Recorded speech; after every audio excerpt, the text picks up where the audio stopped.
Boa noite.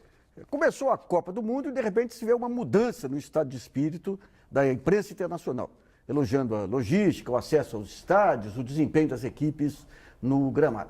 O Mundial ainda está na primeira fase, mas já se tem uma elevada média aí de gols, 3,4 por partido, uma brilhante atuação de alguns grandes ídolos do futebol, como o Neymar, o Messi, Cristiano Ronaldo não, mas ele chega lá.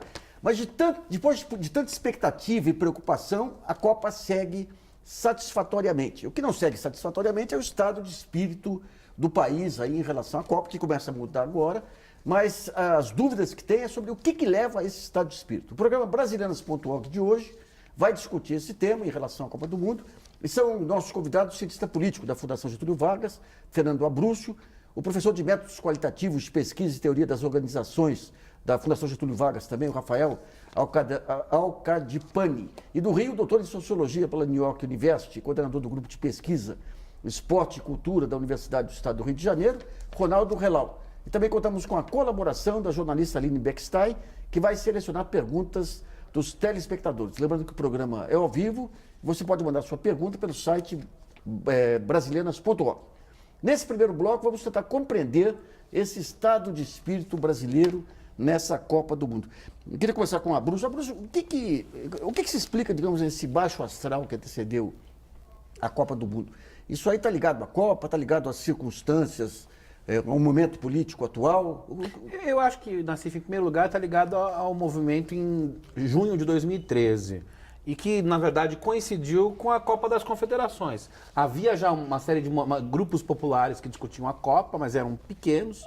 E, de alguma forma, a Copa foi um fator catalisador de um conjunto de insatisfações muito grandes, e muitas que são importantes, eu acho que são necessárias de serem discutidas, e a Copa virou a grande genie da história. Eu acho que, em primeiro momento, é isso.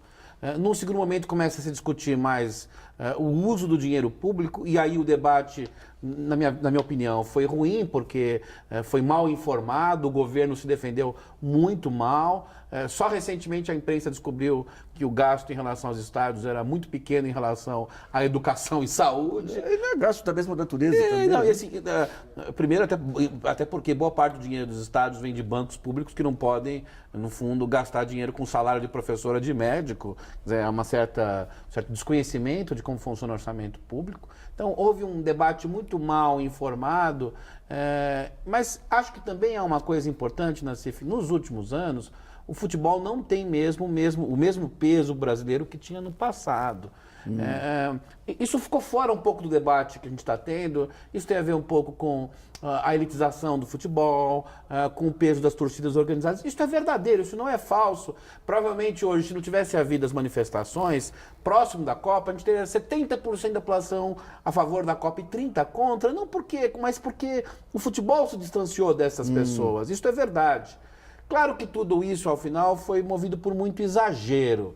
Há muitos erros no planejamento da Copa do Mundo, ainda há problemas, mas o monstro que pintaram, digamos, não era tão feio assim, não. Mas eu acho que é preciso criar maior racionalidade no debate e aproveitar o legado desse debate. Qual é o legado desse debate? E aí termino minha fala. Acho que o primeiro legado é começar a discutir melhor como são feitas as obras públicas no país. Isso é importante. Estádio é o de menos, nós temos obras públicas as mais variadas. Segundo, a questão urbana. A questão urbana no Brasil está muito mal definida e nós temos que definir como fazer isso. E, por fim, grande parte desse debate envolveu a questão, e aí vou passar a bola para o Rafael, de manifestações da sociedade civil. Claro que houve exageros, erros, mas a gente tem que aprender a lidar com manifestações de rua. Se a gente não aprender a lidar com manifestações de rua, o que nós vamos fazer com a nossa democracia? Então, eu acho que esse é o aprendizado que nós vamos ter. Você se refere à maneira como estão sendo coibidas? Eu acho assim, claro que houve exageros, eu acho que para grupos como Black Box não são diferentes para mim das Brigadas Vermelhas, em certo sentido, são muito ruins do ponto de vista da democracia, tudo. Mas há muita manifestação democrática e antes que se saiba se é democrático ou não, porrada neles. Eu acho que tem que aprender a lidar com algo que vai ser cada vez mais comum no Brasil, que são manifestações sociais das mais variadas e que são feitas pacificamente. Rafael, em relação, digamos, a essa guerra nas redes sociais, a guerra da informação, você tinha uma imprensa que salientando, digamos, o que não foi feito. Você tem uma parte do que foi feito que também não foi divulgado. Essa radicalização dá para perceber em outras Copas do Mundo, como é que foi na África do Sul? Você chegou a estudar o efeito da Copa na África, por exemplo, sobre o estado de espírito interno? Olha, o que você tem em geral, os estudos acadêmicos eles mostram que eventos como Copa do Mundo, né, do ponto de vista econômico, digamos assim, eles tendem a gerar, você tende a imaginar que você vai ter custos menores do que você vai ter com benefícios maiores do que você vai ter. Não é consenso dos acadêmicos, mas uma parte expressiva deles coloca dessa maneira. Né? Países que estão acostumados a lidar com grandes multidões, com grandes eventos, por exemplo, a Copa da Alemanha, eu frequentei a Copa da Alemanha, fui ver a Copa da Alemanha, a coisa já está colocada, a estrutura já está colocada, as coisas já estão colocadas. Numa Copa como a Copa do caso da África do Sul, várias das infraestruturas foram tendo que ser construídas como foram no Brasil, mas foram construídas melhores do que foram no Brasil. Né? O que acontece é que eu acredito que a Copa do Mundo ela acabou escancarando muitos dos problemas que são problemas do cotidiano do Brasil. Se você for construir uma casa, ou for reformar a sua casa, você vai encontrar problemas de mão de obra, você vai encontrar uma série de problemas. Se você for usar o transporte público, você vai encontrar uma série de problemas. A Copa do Mundo, me parece que ela jogou uma luz gigantesca para problemas que são os problemas do Brasil. Tá. Né? A gente está publicando amanhã no Jornal GGN um estudo que está sendo trazido por um dos nossos colaboradores, mostrando que a Copa da Alemanha, na verdade, o custo final foi o dobro dos 7 bilhões de euros lá, inicialmente previstos também. De qualquer modo, é uma discussão ampla aí sobre o que é o retorno também. Os custos normalmente desses grandes eventos são maiores do que definidos inicialmente. Não tem como. Né? Não tem como. Acho que na coisa da Copa do Mundo é um pouco mais complicado, porque existe uma entidade com 4 letras chamada FIFA, que impõe uma série de coisas que mesmo países desenvolvidos tiveram choques e, no fim, não conseguiram responder completamente aos problemas da FIFA. Tá, eu queria ver com o Ronaldo Elal, que estuda mais especificamente a questão de esporte e cultura. Ronaldo, essa questão da autoestima nacional com o esporte, que maneira que, digamos, independentemente das políticas, da crítica às políticas públicas e tudo, de que maneira que o futebol se refletiu nesse estado, ou não conseguiu reverter esse estado de espírito pessimista aí que tomou conta do país? Olha, primeiro a gente tem que pensar no seguinte, como foi dito aí pelo Rafael e pelo Fernando, o futebol já não, a seleção brasileira já não é mais a pátria de chuteiras como ela era, da maneira como o Nelson Rodrigues tinha cunhado no final dos anos 50 e início dos anos 60. Quer dizer, se você pegar assim, a derrota do Brasil em 50, ela foi vivenciada pelos brasileiros como a derrota de um projeto de nação brasileira. O tricampeonato de 70 foi vivenciado como um projeto de vitória de projeto de nação brasileira. Se você perceber as vitórias mais recentes, 94, 2002, a derrota em 98, 2006 e 2010, as pessoas ficaram felizes e ficaram tristes como derrotas de um time de futebol. Quer dizer, a Copa do Mundo ela faz sucesso ainda no mundo inteiro porque ela se sustenta no fato de que todos nós fingimos de conta de que se trata de um duelo de nações. Quer dizer, que você vai ver os Estados Unidos versus Irã, uma Argentina versus Inglaterra, enfim, França versus Argélia, Brasil e Argentina.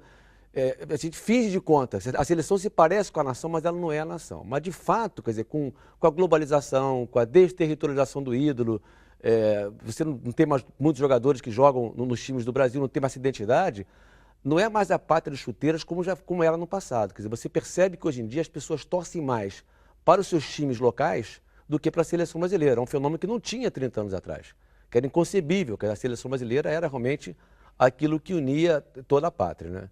Agora, eu acho que aconteceu nesse momento específico que veio com as manifestações da Copa das Confederações, o que ela se refletiu, quer dizer, teve muitas coisas positivas, que fez com que a gente teve um deputado preso, teve a transformação da corrupção em crime hediondo, teve a retirada daquela emenda injusta ou justamente da PEC 37, mas eu acho que nesse momento, para 2014, o que eu percebi é que existia uma maioria silenciosa, que talvez não sabia que era a maioria, não se percebia como maioria, que era a favor das manifestações, mas que também queria torcer para a seleção ou para a Copa do Mundo e que ficava com vergonha. À medida que a Copa está avançando, as pessoas estão começando a perceber que elas são maioria. Que aqui não tem essa coisa excludente, um discurso muito perigoso. Se você vai torcer para o Brasil, se você gosta da Copa, então você é a favor da corrupção. Quer dizer, as coisas não são excludentes. Então ficou uma coisa muito perigosa e muito maniqueísta. Então acho que esse silêncio, que eu chamei de silêncio da maioria, é porque a maioria não se percebia como maioria. Né? Você, pelo menos aqui no Rio de Janeiro, nos últimos 3, 4 dias, você vê que cada dia as pessoas estão mais mobilizadas com a Copa do Mundo. Ainda que tenha críticas, enfim, ainda que tenha alguns protestos e pessoas que não estão protestando junto com os manifestantes, mas que têm as suas críticas. A perda dessa importância simbólica da Copa do Mundo não está ligada, digamos, ao fato das seleções hoje não serem tão brilhantes quanto foram em 70, 82, 58, mas a essa mudança, digamos, da estrutura emocional do brasileiro em relação à Copa, é isso? Claro, você percebe assim, o Messi é ídolo do Barcelona, ídolo mundial, ele não é ídolo assim, da Argentina, como o Neymar agora. Antigamente, se você vê a seleção de 70, você olhava para os jogadores, todos jogavam no Brasil. Você tinha uma identidade clubista com aqueles jogadores. Em 82, se não me engano, só o Falcão jogava fora. Era uma seleção toda feita com jogadores que jogavam em times brasileiros. Além de ser uma seleção fantástica. Em 2006, por exemplo, nós tínhamos uma seleção maravilhosa também. O tal do quadrado mágico, né? Os Ronaldos, o Adriano, o Robinho. Mas ainda assim, claro, as pessoas torcem para a seleção. Ela ainda é a pátria das chuteiras, principalmente para as pessoas que não acompanham o futebol no dia a dia. Mas a minha esposa, por exemplo, ela faz da seleção a pátria das chuteiras. Ela fica com esse nacionalismo ciclo, né, a cada 4 anos. Né? Mas para quem acompanha no futebol no dia a dia, eu fico surpreso, né, e percebo isso, que as pessoas se identificam mais com os seus clubes locais, preferem ver o seu time campeão brasileiro ou de uma Libertadores, do que a seleção ganhar a Copa do Mundo. Isso era impensável 30 anos atrás. E esse fenômeno também eu observei na Argentina. Eu morei lá 2 anos e percebi que na Argentina também as pessoas torcem muito para a seleção, obviamente, mas tem uma tendência a gostar mais do Boca, do River, para os seus times locais. Eu ainda acho que aquela cena do Didi em 58, aquele gol da Suécia, que ele pega a bola. Ali eu achei que foi tão importante para o Brasil quanto aquele retrato da conquista do Morro Iwo Jima lá para os americanos. Eu acho que o Ronaldo colocou uma coisa muito importante. Desde a Copa de 90, a gente vive uma era globalizada de futebol. Eu sempre brinco, né? Eu tenho um amigo que fala assim, nós temos que dividir as Copas entre a era pré e pós-globalizada. O Brasil foi 3 vezes campeão na era pré-globalizada e 2 vezes campeão na era globalizada, né? Eu faço um ranking dessas coisas, fico brincando com isso. E a era globalizada, de fato, traz diferenças. Acho que, por exemplo, o Neymar é mais popular hoje no Brasil do que o Messi na Argentina, porque o Neymar jogou até pouco tempo no Brasil. A gente conseguiu segurar um pouco mais. Mas daqui a 3 ou 4 anos, o Neymar provavelmente vai se tornar uma estrela maior do que é hoje, mas vai se tornar menos popular no Brasil. É uma coisa... O fenômeno Ronaldinho aí, que era um gênio aí, que passou quase despercebido. Se você pensar, até a própria seleção brasileira, ela virou uma marca global. Né? Se você vê a quantidade no exterior que você vê de camisas do Brasil, que você vê de pessoas com bandeiras do Brasil, com música, ela virou uma marca global a própria seleção brasileira. Mas eu acho que tem um outro aspecto que a gente não pode esquecer, é que eu acredito que o brasileiro estava com medo da Copa do Mundo. Né? Medo de uma série de problemas. Né? Problemas nos aeroportos. Mas você tem uma superstição no ar aí que parece que o Brasil vai acabar amanhã também. Esse estado de espírito que eu não consigo entender de onde... que houve um exagero, aquilo que eu estava discutindo, houve um exagero. Há erros no planejamento da Copa, nós não cumprimos o legado da mobilidade urbana, que eu acho que seria muito importante, mas houve um tal exagero, um debate, que tinha gente que achava que os estádios iam cair no começo dos jogos. Então, acho que esse era o espírito que se juntava a um espírito, Mas digamos... Mas você estava contando isso também de seleções estrangeiras com esse medo também. Tinha seleções estrangeiras com esse medo. Quer dizer, acho que se criou um clima de tal maneira que quando chegaram e viram que os estádios não caíram, que a torcida estava lá e que os jogos estão cheios de gols... Se você vê os comentários da imprensa internacional, hoje eu li o Gary Lineker, grande atacante da seleção inglesa, ele dizendo essa Copa tá maravilhosa. Eu acho até que ele tá achando tão maravilhosa porque ele esperava que os estádios caíssem, que as ruas estivessem em pé de guerra, que não houvesse jogos. Que digamos que é ótimo, né? Porque aumenta a nossa expectativa. Quer dizer, a gente tinha uma expectativa baixíssima e agora a gente está cumprindo o que está acontecendo. Mas daí entra essa questão do déficit de informação, independentemente dos atrasos. Claro. Aliás, acho que foi uma besteira danada de uma pegar as obras do PAC e colocar como se fossem obras para a Copa do Mundo, não tem nada a ver. Uma tolice monumental. Mas a gente vê um trabalho de articulação que a mídia não informou. Por exemplo, governos estaduais, municipais, a União, Ministério Público, secretarias, numa articulação federativa fantástica que passou despercebida também. Mas eu não sei, Nassif, eu acho que tem 2 coisas aí. Primeiro, a gente é muito bipolar no Brasil. Sim. A gente ou é o melhor país do mundo ou a gente é o pior país do mundo. A gente fica jogando nessa coisa. E depois dessa fase do melhor país do mundo... Sim, agora é o pior do mundo. Só que tem um segundo aspecto, que a Copa também foi muito mal negociada, no meu ponto de vista. Foi. Você teve uma série de exclusões, de remoções de pessoas. que não foi negociada. Se Teve cedeu uma tanto série à de obras FIFA aí, públicas que não foram negociadas. Então, assim, a população começou a sentir num dado momento que a Copa era uma coisa que não era dela, a Copa era uma coisa da FIFA. Foi assim que a coisa se percebeu. O brasileiro comum não consegue ir no estádio. Mas Essas são questões que são questões importantes. Mas, eu Rafa, tem uma coisa interessante. A Copa na era globalizada é cada vez menos a Copa do povo. É a Copa, digamos, internacional para virem estrangeiros. Você foi na Copa da Alemanha, você deve ter visto um monte de estrangeiros. É uma Copa que, portanto, precisa ser um grande show hollywoodiano, de certa maneira. E é diferente do dia a dia do futebol. O dia a dia do futebol é torcer pro teu clube, torcer lá pro Boca, torcer pro Corinthians, pro Flamengo. Então, daí eu vou pro Rico Ronaldo. Ronaldo, hoje a gente tem um vácuo muito grande de referências nacionais. Você não tem no judiciário figuras referenciais, você não tem no executivo figuras referenciais, nos partidos políticos. Você tinha no esporte essa referência de união, de... Como é que fica com esses vácuos aí? Quais são os símbolos que podem prosperar assim, como símbolos de unificação de país? Você está falando no caso específico do futebol ou de maneira geral? Eu estou falando do futebol, você mesmo disse que perdeu essa qualidade. Então o que sobra? Olha, assim, eu não acho isso ruim, não. Eu acho que o fato do brasileiro encarar a vitória da seleção ou a derrota da seleção como vitória e derrota de um time de futebol da seleção e não como vitória ou derrota de um projeto da nação brasileira, eu acho isso altamente positivo.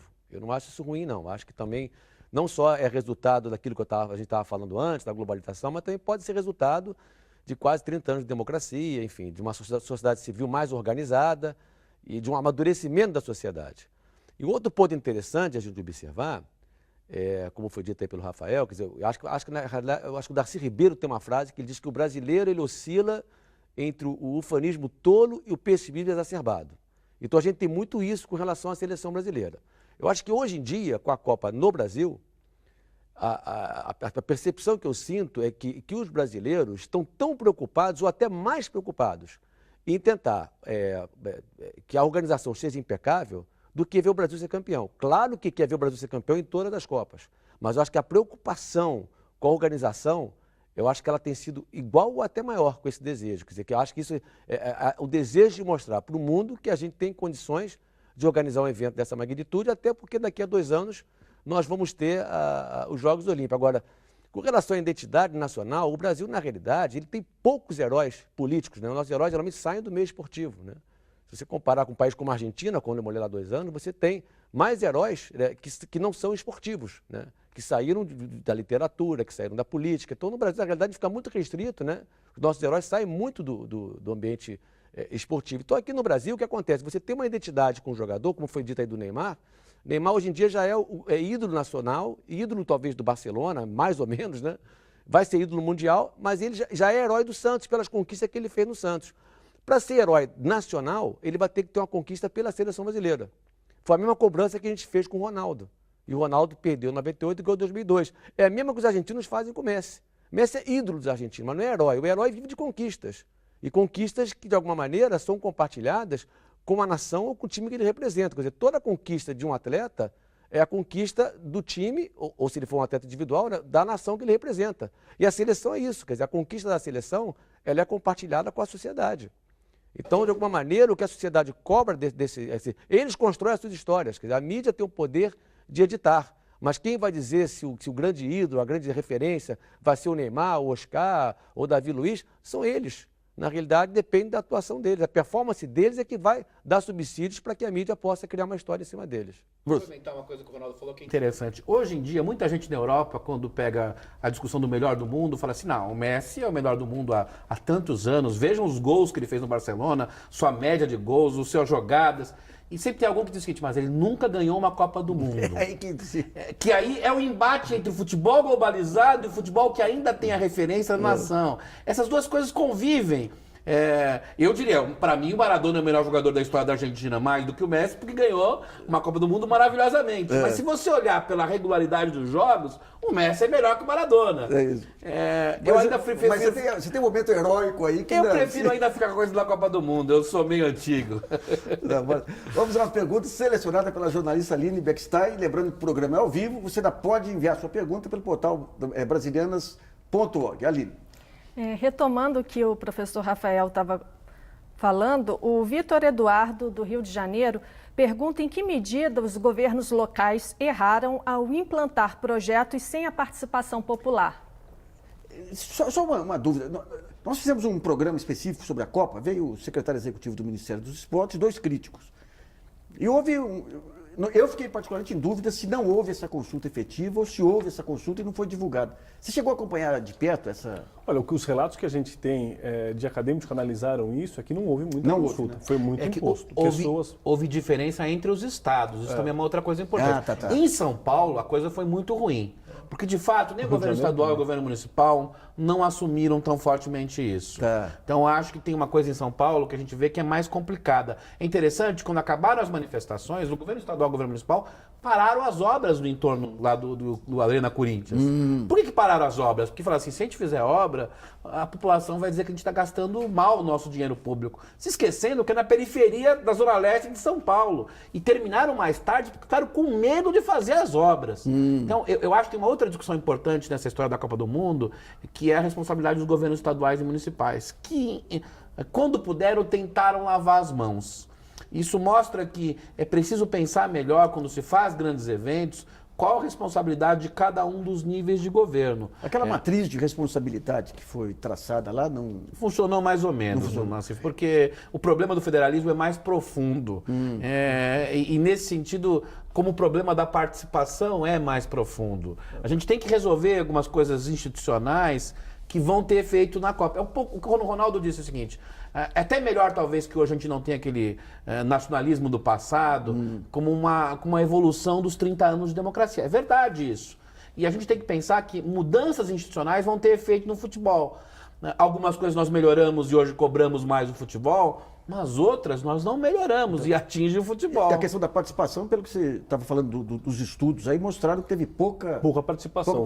Vários comitês populares da Copa apontaram, principalmente nas questões mais sérias, que é você remover pessoas e você fazer esse tipo de coisa. Tem uma outra questão que eu acho que a gente está fugindo um pouquinho aqui no nosso debate, que é o seguinte, a Copa do Mundo, embora tanto o Aécio Neves quanto o Eduardo Campos tenham querido trazer a Copa do Mundo para os seus estados, ela ficou uma coisa como se fosse uma coisa do Lula, uma coisa do PT. E a Copa do Mundo, ela entra no Brasil no momento em que o lulismo, digamos assim, está no seu apogeu. Num certo sentido, no seu apogeu político. Quando é aprovado. Quando é aprovado e tudo mais. Quer dizer, é o sinal daquele Brasil que dá certo, é o Brasil que é uma capa do Economist e tudo mais. Quando você começa a ver agora, hoje é um momento que é um momento a gente não pode dizer que é de falência do lulismo, mas é um momento de uma necessidade de transição, de percepção de opinião pública diferente com relação à política, com relação ao governo, com aumento de inflação, com uma série de problemas que se colocam aí. E, no meu ponto de vista, a Copa do Mundo acabou cristalizando muito isso, cristalizando muito o governo, tanto é que o governo Lula, o governo Dilma, na verdade, desculpa o ato falho, até não foi proposital, o governo Dilma está sendo acusado o tempo todo com relação às coisas da Copa do Mundo. E muitos dos equívocos são de governos estaduais e municipais. O que acontece é que, nesse momento de inflexão com relação ao modelo de desenvolvimento do lulismo, que está, num certo sentido, fazendo água nesse momento histórico do Brasil, a Copa do Mundo também entra numa coisa negativa. E daí você entra essa questão também da cartelização do mercado de opinião também, que impede visões diferentes aí sobre as obras, sobre as Copas. Vamos para o primeiro intervalo, Brasilianas.org, volta logo.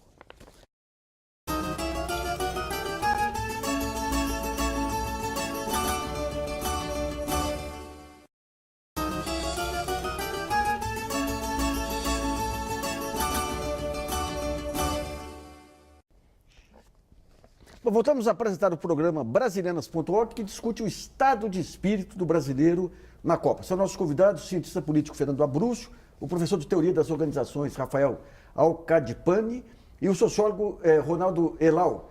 Nesse segundo bloco, vamos tentar avançar um pouquinho nessa questão de como a Copa entrou no centro das discussões políticas. Eu queria perguntar para o Abruzzo essa história do copo meio cheio e meio vazio. Tudo bem que houve um conjunto aí de obras aí anunciadas que vão ficar prontas aí. Mas, de repente, quando caem os tapumes, você vê alguns aeroportos aí mudando a face dos aeroportos. Alguns estádios aí extraordinários, aí, elogiados por quem chega perto. Mas, no entanto, a ênfase é dada naquilo que não é feito. O que explica esse estado de espírito? Que não é a mídia ela alavanca, ela potencializa isso, mas não é ela que cria isso. Eu acho que o Rafael falou uma coisa muito importante. Nós estávamos no estado de espírito em elevação com o lulismo. E nós estamos numa crise desse estado de espírito do lulismo, né? Quer dizer, as duas capas da Economist, né? Primeiro voando e depois se perdendo. Óbvio que certos setores potencializam isso, mas isso está na população em geral. As pessoas melhoraram muito de vida, mas quando começaram a melhorar de vida, viram que havia outras coisas que gostariam de ter, né? Já dizia a música da Rita Lee, né? Quanto mais tem, mais quer. E a gente está num estado de espírito no momento daquilo que o Ronaldo lembrou do Darcy Ribeiro, mais do momento, digamos, de um pessimismo exacerbado. Acho que ao longo da Copa isso vai se reduzir por conta dos resultados do jogo, da alegria, vai dar uma mudada nisso. Mas essa avaliação do copo cheio, copo vazio, eu diria o seguinte, acho que não devia se centrar na Copa do Mundo. No que se refere à mobilidade urbana, infraestrutura de maneira geral, o maior erro do governo Dilma foi a lentidão. Ela demorou demais para fazer o marco regulatório dessas áreas, muito, em parte pelo seu estilo de governo que é centralizador, que lê o projeto até o fim e não consegue dar uma celeridade, um pouco pela pouca capacidade de diálogo que ela tem com os vários setores, não só os setores sociais, pessoas pensam, dificuldade mesmo de criar um governo mais... O que o governo Lula era mais, na verdade, uma capacidade de ser, digamos, mais poroso em relação à sociedade. Então, atrasou demais. Nós vamos ter os benefícios, mas eu diria que se a Dilma tivesse sido mais rápida, tivesse colocado melhor a questão da infraestrutura, hoje o clima no país seria outro. E talvez, porque parte do baixo crescimento econômico, não tem a menor dúvida que tem a ver, com alguma maneira, com o clima econômico. Isso. Eu acho que nós vamos... É engraçado, né? Nós vamos ver alguns dos benefícios daqui a pouco com uma presidente com popularidade em queda. É um paradoxo isso, mas acho que tem a ver com o estilo de gerenciamento do governo dela. Você que está especialista em teoria das organizações, como que você vê a diferença entre o modelo Fernando Henrique de gerenciar, de Lula e Dilma? Olha, eu acho que o Lula, como o Fernando estava colocando muito bem, vamos falar para o Fernando Henrique. O Fernando Henrique ele tinha aparentemente um modelo bem mais tecnocrático, de aparência tecnocrática, digamos assim, né? O governo Lula é um governo de política, de negociação e de conversa.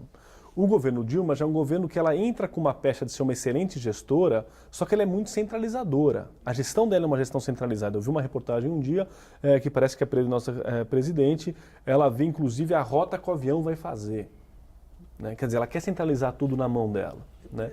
E um segundo aspecto que eu acho que, especificamente com relação à Copa do Mundo em si, essa abertura da quantidade de sedes que a gente teve, né? E mesmo a questão das obras de infraestrutura e tudo mais. Quando você tem um estádio, você faz a infraestrutura em torno desse estádio.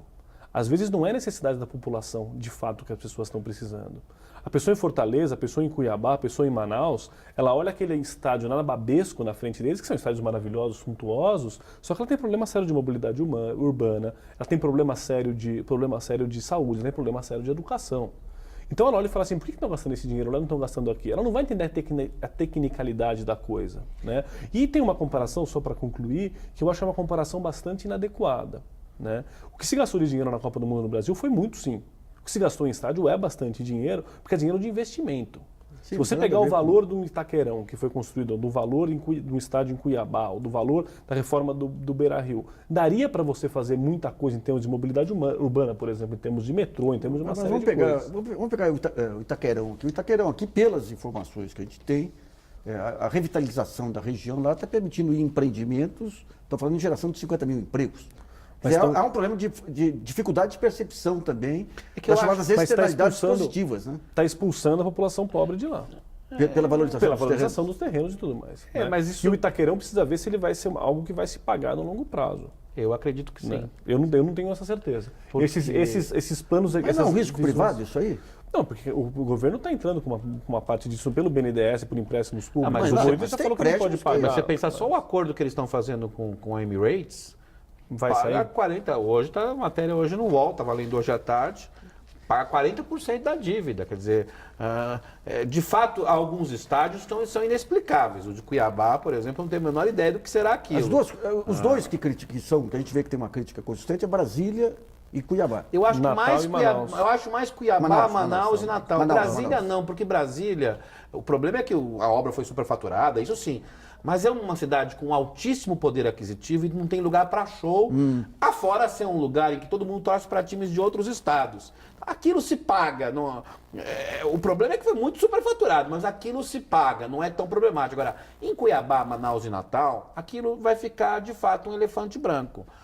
Acho que Beira-Rio, Maracanã, Arena Corinthians, esses estádios tranquilamente se pagam. Deixa eu ir com o Ronaldo. Ronaldo, essa questão da economia do esporte aí, você chegou a estudar essa questão da maneira como está se vendo economicamente esses estádios aí, a maneira de rentabilizar esses estádios? Não, eu não sou economista, né? Eu posso falar do ponto de vista da sociologia, né? Eu fico pensando também assim, essa questão do estádio em Manaus, em Cuiabá principalmente, eu acho que eu receio que fiquem 2 elefantes brancos, mas se você também alija esses estados que já se sentem alijados da Copa do Mundo, eu acho que também seria uma coisa um pouco injusta. Então, assim, acho que o governo ficou um pouco uma saia justa nesse sentido. E assim, com relação ao espírito assim, do que nós estamos falando um pouco antes, né, comparando alguns governos, né, eu vejo assim, primeiro assim, eu acho o Lula mais carismático do que a Dilma, mais midiático do que a Dilma. Eu acho que aconteceu nesse momento com o governo PT, é que ele conseguiu sofrer críticas de vários lados. Quer dizer, tem uma crítica de pessoas que votaram no PT e que ficaram profundamente desencantadas com casos de corrupção, de passar a mão na cabeça, que no início ela não estava passando a mão na cabeça, estava tirando daqui, dali, tirando o ministro e tal, estava cumprindo exatamente o que ela tinha prometido. Mas também tem uma crítica, que eu não pesquisei ainda, é mais uma especulação, mais uma hipótese para ser pesquisada, que eu chamaria uma crítica de uma elite ressentida. Uma elite que está ressentida justamente daquilo que muitos de nós vão achar que foi positivo no governo, que é a tentativa, não conseguiu, mas a tentativa de diminuir esse abismo, a desigualdade social que existe no país. Então tem uma elite ressentida que agora tem que dividir o espaço no ônibus, naquele restaurante, né, em alguns lugares, no cinema, né, que aquelas pessoas não podiam frequentar. Ou no shopping, usando talvez a mesma roupinha de grife.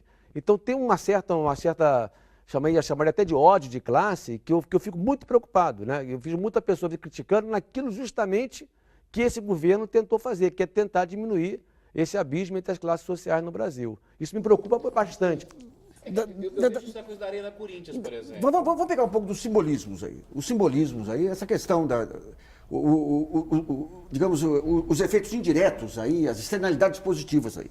A imagem do Brasil lá fora. Essa questão da descentralização, que foi uma das marcas do governo Lula também, de não ficar restrito. Essa questão dos estádios, o Itaquerão feito na periferia. Esses valores simbólicos que os cientistas políticos costumam analisar também, como é que você vê, Bruce? Eu acho que assim, o Rafael vai brigar comigo que eu sou corintiano, tudo, mas eu acho que a coisa da Arena Corinthians tem um efeito simbólico para a região gigantesco. Eu conheço muito, nasci na periferia de São Paulo, conheço bem a periferia de São Paulo, isso vai ter um efeito brutal. Claro que tem um processo inicial de gentrificação, coisas que a gente já viu em outras reformas urbanas no mundo, mas era inimaginável, Nassif, há 10 anos falar que ia nascer um símbolo internacional em Itaquera. Inimaginável. Pois é. Isso vai ter um efeito brutal. Eu entendo o que o Ronaldo fala em relação a Cuiabá, Manaus, mas para mim ainda é muito estranho pelo seguinte: para ocorrer aquilo que o Ronaldo falou e que acho que é uma saia justa, ou seja, você descentralizar o desenvolvimento, teria que ter sido mais planejado. E quando a gente vê a resposta do governo, é uma resposta muito zigue-zagueante, uma resposta frágil nesse sentido. Vamos pegar alguns pontos que eu acompanhei um pouquinho. Essa questão do planejamento, mas essa questão da corrupção. Você tem grupos de trabalho que foram constituídos aí, o Ministério Público Federal, que não dá moleza para ninguém, caiu de cabeça nesses grupos. A Controladoria Geral da União caiu de cabeça nesses grupos. Você teve um acompanhamento em termos desses contratos, os tribunais de contas caíram. Então eu tenho a impressão que há um déficit de informação muito grande aí, por conta de reavaliação de custos de estádio. Eu não sei até que ponto que dá para separar o que é replanejamento, até em função de exigências da FIFA, e o que é efetivamente corrupção. Porque houve esse controle específico.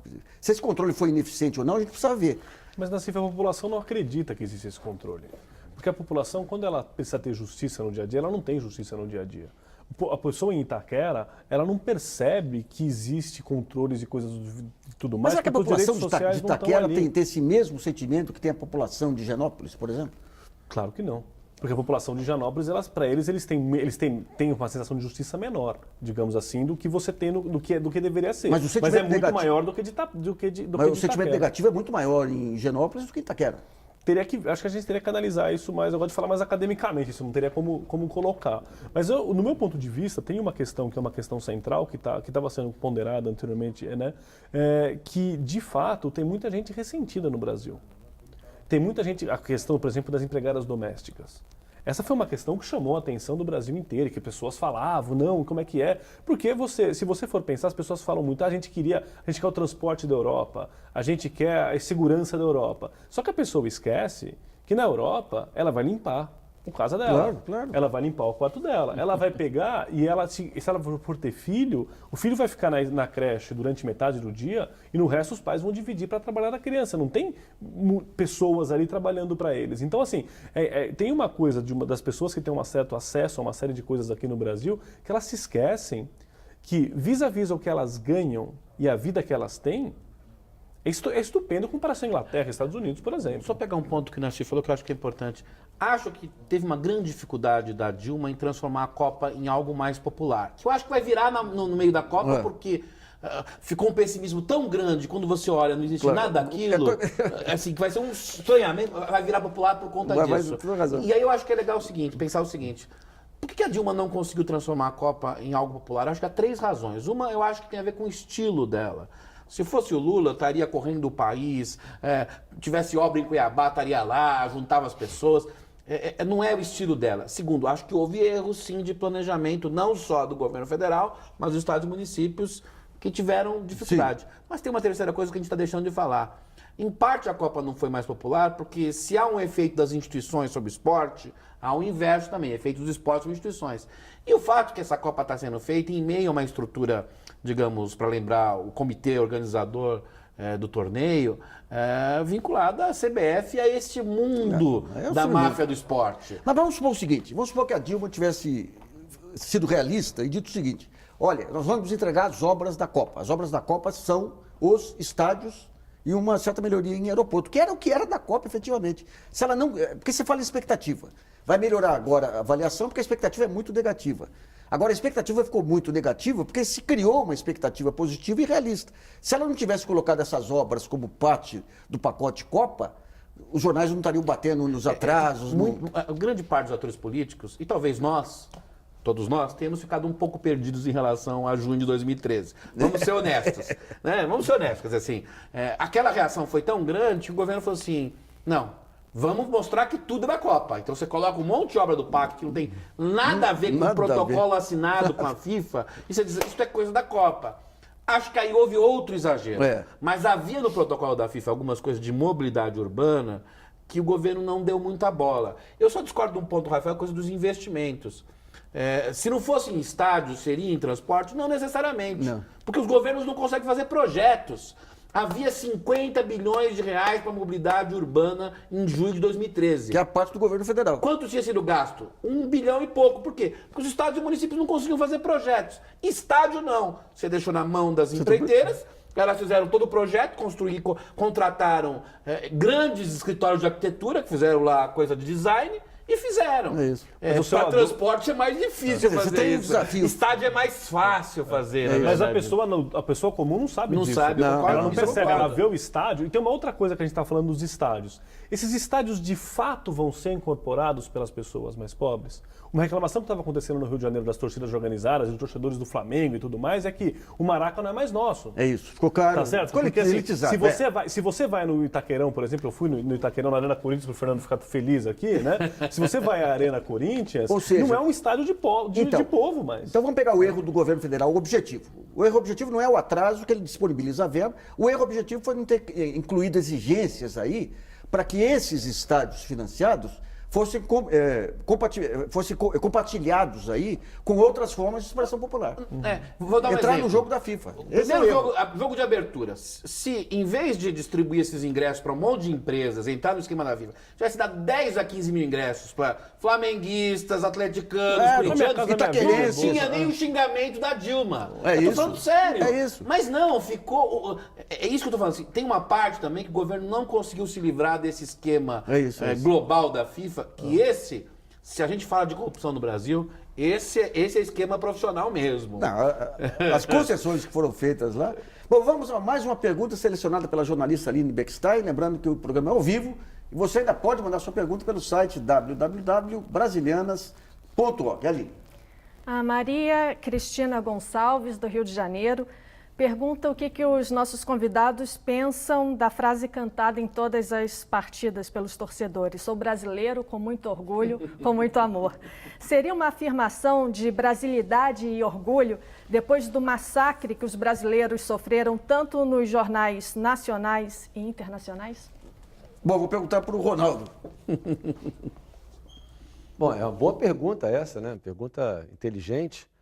Eu acho que essa música não é de hoje, essa música já existe bastante tempo, né? Eu acho que a seleção brasileira, de alguma maneira, aquilo que eu tinha falado antes, ela ainda traz um certo nacionalismo, né? E a Copa no Brasil pode ter assim, um certo recrudescimento desse nacionalismo. Apesar de que eu acho que as pessoas sabem separar o que é uma vitória hoje da seleção e o que é um projeto de nação brasileira. Eu acho muito legal isso, né? As pessoas, enfim, sou brasileiro com muito orgulho, com muito amor, né? Que na realidade alguns clubes, por exemplo, já incorporaram isso, né? A torcida do Flamengo já incorporou isso e fala sou rubro-negro, por exemplo, né? Quer dizer, não é de hoje que os brasileiros cantam isso, né? Eu acho que à medida que a Copa vai avançando, você vai tendo mais pessoas mobilizadas, ainda que possa ser contra um monte de coisa que deu errado, enfim. Eu acho que só voltando um pouco ao assunto, já respondendo a pergunta dela também, eu acho que havia um problema de entendimento dos brasileiros com relação ao que a FIFA, o evento FIFA, na verdade, o que a Copa do Mundo poderia trazer de benefício para os brasileiros. Quer dizer, eu acho que nunca poderia ter sido entendido que era a tarefa da FIFA resolver a saúde e a educação pública no Brasil. Isso é tarefa de todo e qualquer governo, independente da Copa do Mundo. Aí tem a questão do orçamento, vocês tocaram aí no início. Quer dizer, as pessoas talvez estivessem confundindo que estava sendo tirado dinheiro, que era para a saúde e para a educação, e colocado para se fazer o estádio. Aí realmente houve uma grita geral. Né? Então, mas a preocupação do brasileiro, quando fala com a organização, é que o tempo todo ele imagina na Copa. Então tem alguns discursos que ficaram um pouco confusos nesse momento. A questão, por exemplo, do Maracanã, falar especialmente do Maracanã, você estava falando de Itaquerão, falar do Maracanã. O Maracanã está lindo, é um estádio hoje muito mais confortável do que ele era antes, é um estádio que você, para chegar no Maracanã e para voltar do Maracanã, para entrar e sair, é muito mais fácil. Tem sabonete nos banheiros do Maracanã, que era um objeto extremamente raro no passado, agora é outro estádio. Né? Aquela grandiosidade que tinha o Maracanã, aquele impacto que todo mundo tinha ao chegar no Maracanã, foi embora. Aquilo não existe mais. Tudo bem, fez isso da FIFA, poderia ter feito talvez em outro lugar, onde talvez já deixasse o Maracanã, que já tinha sido modificado com os Jogos Pan-Americanos de 2007. E a questão de ser um estádio que está alijando uma parcela significativa da população de frequentar o estádio é muito grave. Mas isso também depende do acordo que os clubes vão fazer com o consórcio. Quer dizer, no caso do Flamengo, o Flamengo está dando um tiro na sua identidade. Ele coloca os ingressos lá em cima e coloca 20 mil pessoas no estádio. O Fluminense, que é um clube, tradicionalmente um clube de elite, coloca os ingressos lá embaixo e bota 50 mil. Então depende muito, os clubes saberem exatamente qual é a imagem que eles têm, né, e por que vão alijar essa torcida do estádio, né? Por que as pessoas não podem frequentar o estádio. Também não gosto do termo quando as pessoas falam assim, mas hoje é para ter um público mais elitizado. Um público mais elitizado é apenas um público com mais dinheiro, ele não é um público melhor. Né? Ninguém me convence que pessoas com mais dinheiro são pessoas melhores, são pessoas apenas com mais dinheiro. Violência, delinquência não escolhe classe social. Então, acho que vai chegar um momento que, acho que o caso do Flamengo em particular, que é o clube que manda os seus jogos do Maracanã, já o Flamengo, o Fluminense, já o Botafogo também, o Vasco tem seu estádio, o caso do Flamengo é um caso muito assim, particular. Ele bota ingresso lá em cima e está alijando uma massa de torcedores. E que se continuar assim, eu acho que não vai continuar não. Vai perder torcida. Porque às vezes você forma um torcedor mirim, indo aos estádios, comparecendo ao estádio. Então, acho que em algum momento... Nós vamos para o segundo intervalo, embora a discussão esteja ótima aqui, brasilianos.org, volta já.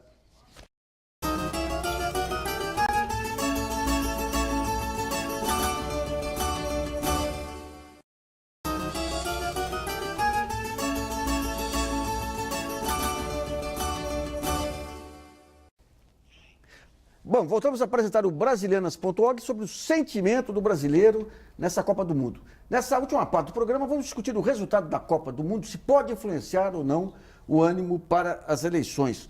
O Abruzzo, é que foi colocado bem claramente o Brasil pré-globalização, pós-globalização. Em algum momento a Copa do Mundo ajudou a eleger políticos, governantes? Não. Ou é não. um mito? Eu acho que poderia ter efeitos muito grandes na eleição se ocorresse uma grande tragédia, ou se ocorrer alguma grande tragédia. Se o Brasil ganhar a Copa do Mundo, não torna a Dilma mais favorita, e se perder também não torna a situação dela pior. O que eu acho que é importante dizer aí é que a Copa do Mundo é sim, a despeito do futebol ser mais globalizado, aquilo que eu e o Ronaldo falamos, ainda tem um efeito catalisador de nação, mas não nação do Brasil grande, mas nação de congraçamento, de identidade, de encontrar um espaço que já não tem mais no cotidiano. Agora, transformar a Copa do Mundo num efeito de nação para eleger ou não eleger presidente, ainda bem que isso já não tem mais esse efeito. Um país que não tem mais nem heróis, nem uma seleção para representar. Né? Ronaldo, em 70, o que foi? Quer dizer, aquela Copa do Mundo, que foi maravilhosa, independentemente do momento político, ela chegou a ter influência na autoestima do brasileiro? Está ouvindo, Ronaldo? Não, em 1970, agora estou escutando. Em 1970, claro que houve uma utilização política do futebol, mas eu sempre me questiono se o governo teria agido diferente, né, do que agiu se o Brasil tivesse perdido aquela Copa do Mundo. Então, eu acho assim, a correlação futebol e eleições, ela é totalmente equivocada e nós não temos dados empíricos que comprovem isso. Só um exemplo mais recente, quer dizer, 16 anos atrás, é que o Brasil perdeu a final para a França em 98, de 3-0, a maior goleada sofrida até agora. E se vocês tiverem memória, nós temos, a gente vai se lembrar, o Fernando Henrique Cardoso se elegeu no primeiro turno. Ninguém votou pensando na derrota do Brasil. Então, eu concordo plenamente que se o Brasil vencer ou perder, não vai influenciar nada nas eleições. Agora, uma má organização pode impactar nas eleições. Tá. Bom, Rafael, você vê como essa questão da política... Eu acho que esse ponto que ele estava colocando é um ponto fundamental. Não é a questão de se a seleção brasileira ganha ou não ganha, mas é a questão se a gente organiza ou não organiza bem o evento. Se o governo federal ele mostra ou ele não mostra ter competência. Eu acho que esse é o ponto que o brasileiro vai ver. A Copa, no final das contas, ela ficou muito atrelada ao governo federal. Então, uma grande catástrofe, por exemplo, em termos de mobilidade urbana, um problema sério de manifestação, isso eu acredito que acaba atingindo sim a presidente Dilma. Mas Por outro lado, um evento que vai bem, como é o que está pintando aparentemente, pode favorecer a presidente Dilma também. Independentemente da vitória ou não do Brasil. Independentemente da vitória do Brasil ou não. É o evento se ele vai bem ou não. Então, mas daí entra um fato que vocês já colocaram, que é você criou tanta expectativa negativa que eu uma acho que organização regular é uma se a vitória. Copa continuar como está, a avaliação final da população vai ser muito positiva. E nisso diminui um pouco aquele clima pessimista, que é uma soma de coisas que tem atingido a popularidade da presidente Lula. E isso sim, mas não é porque o Brasil ganhou, perdeu.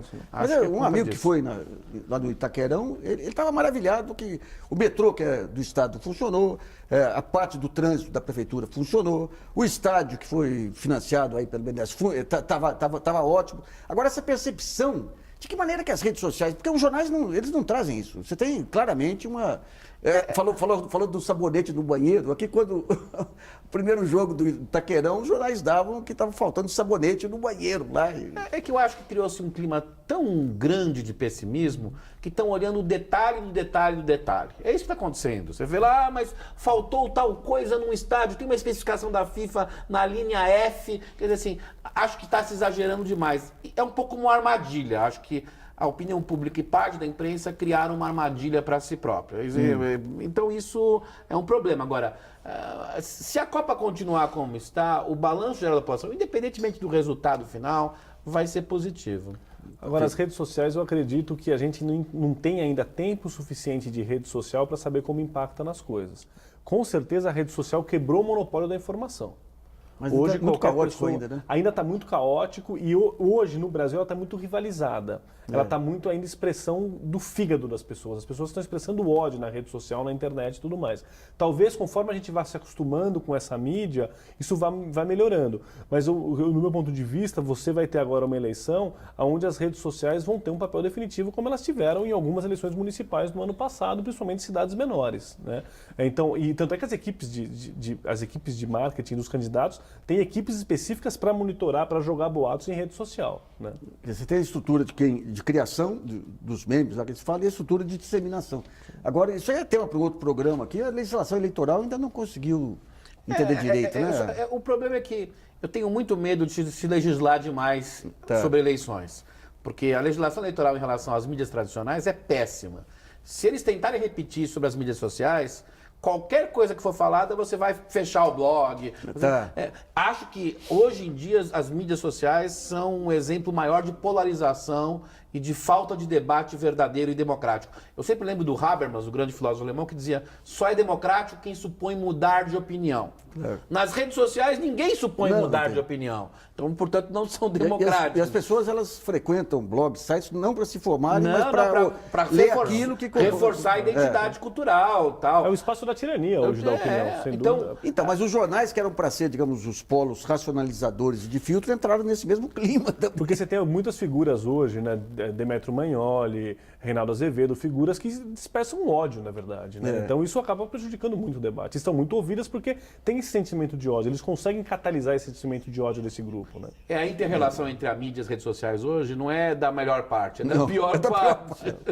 Bom, o programa brasilianas.org sobre o estado de espírito do brasileiro nessa Copa termina por aqui. Eu agradeço muito a participação do cientista político da Fundação Getúlio Vargas, Fernando Abruzzo, do professor de métodos qualitativos de pesquisa e teoria das organizações da FGV também, o Rafael Alcadipani da Silveira, e do doutor em Sociologia pela New York University, coordenador do Grupo de Pesquisa Esporte e Cultura da Universidade do Rio de Janeiro, Ronaldo Elal. E também agradeço a colaboração da jornalista Aline Beckstein e de você que nos acompanhou em mais essa edição. Não se esqueça de continuar colaborando, mandando perguntas, trabalhos e vídeos para o site www.brasilianas.org. Esse espaço aqui também é seu. E voltamos na próxima segunda-feira, às 8 horas da noite. Até lá!